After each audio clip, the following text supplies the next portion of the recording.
Muy buenos días. Hoy viernes vamos a meditar del Evangelio de San Lucas, el capítulo 12, versículos 1 al 7.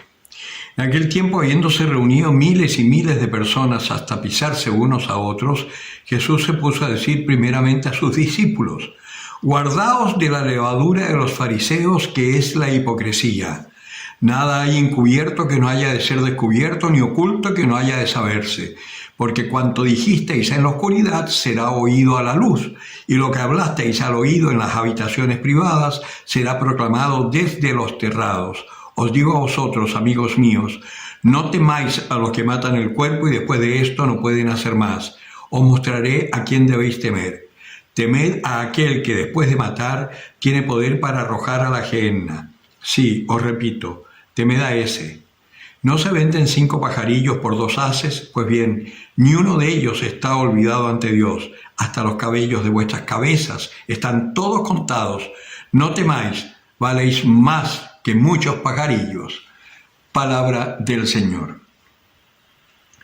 Ayer veíamos en este Evangelio, cuando el Señor increpa a los fariseos y a los legistas, cómo se cumple la palabra, ¿no? Cuando decía Zacarías que murió entre el altar de la presencia y todo. Nosotros hemos visto cómo curas han sido asesinados en el confesionario, celebrando la misa, al salir de la Eucaristía, curas por decir la verdad, por hablar conforme a la palabra de Dios.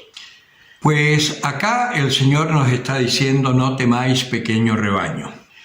Y una cosa que también se está dando en la iglesia, por distintas circunstancias, pero les aseguro que por infiltración en un momento, por los años 40 acá en América, se introdujeron a la iglesia personajes que no eran cristianos, pero que tenían una misión, que era la de contaminar desde dentro a la iglesia.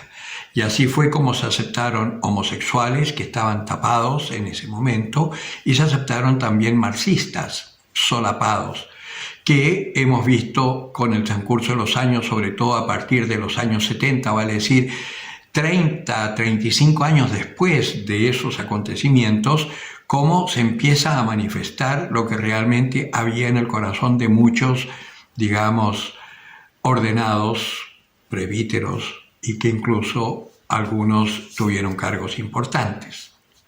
Pues no hay nada oculto que no vaya a salir a la luz, y es por eso también ese escándalo de estos curas homosexuales y pederastas, que gracias a Dios ha salido a la luz.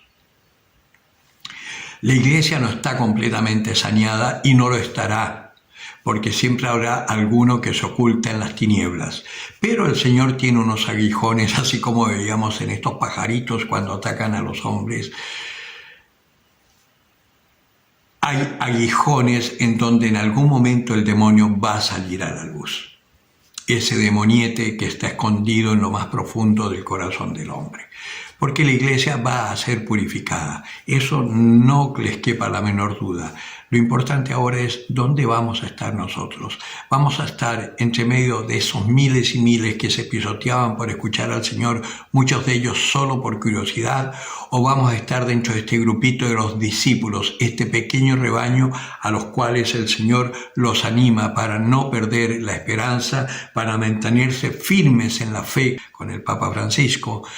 Y que además nos mueve, al estar firmes en la fe, a ser misioneros, que era lo que el Papa también decía en Brasil en esa oportunidad: sed misioneros, ir a las periferias. Como acá los que están cerrados en su orgullo, no entienden mucho, se quedaron con las periferias existenciales, cuando en realidad lo que decía era ir a las periferias de las parroquias, y daba un ejemplo: entre una parroquia y otra hay un sector en donde los curas no alcanzan a llegar. Ahí es donde tenemos que ir los laicos a evangelizar. Precisamente el neocatecumenado, una de las tareas que tiene es eso, ir a anunciar, y salimos igual que los testigos de Jehová, haciendo lo que se llama la tradición, ¿no? Que es la tradición de la iglesia de ir de 2 en 2 anunciando el Evangelio. Vamos golpeando puertas igual que los testigos de Jehová.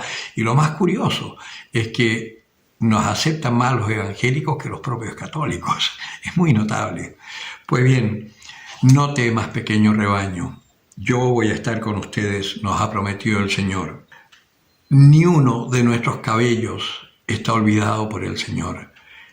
Si cuida a los pájaros y a la naturaleza, porque Dios sí la cuida, con cuánta mayor razón no nos va a cuidar a nosotros. Nosotros hagamos lo que tenemos que hacer, anunciemos el amor de Dios, perdonemos a nuestros enemigos, llamémoslo a conversión si es necesario, pero nunca juzguemos. Y así seremos hijos de Dios Altísimo, que hace salir el sol para buenos y malos. Y nuestra misión es mostrar ese amor de Dios a todos los hombres. Así que ánimo. Todo lo que está oculto ha de salir a la luz. No nos preocupemos. El mal que está dentro de la iglesia va a desaparecer porque hay una promesa de Dios que está por encima de toda nuestra miseria y nuestro pecado y nuestra debilidad. Yo estaré con vosotros hasta el fin de los tiempos. Por consiguiente, anunciemos, denunciemos, como decía el Señor. Lo primero, la evangelización, sin dejar de lado la caridad física contra los más necesitados. Pero lo primero es la evangelización, porque un hombre que está padeciendo hambre, primero tiene que recibir la buena noticia y después el pan, no a la inversa. No solo de pan vive el hombre, sino de toda palabra que sale de la boca del Señor. Y no hay que olvidarse ese refrán popular, guatita llena, como se dice acá en Chile, barriguita llena, como se dice en otras partes, y corazón contento.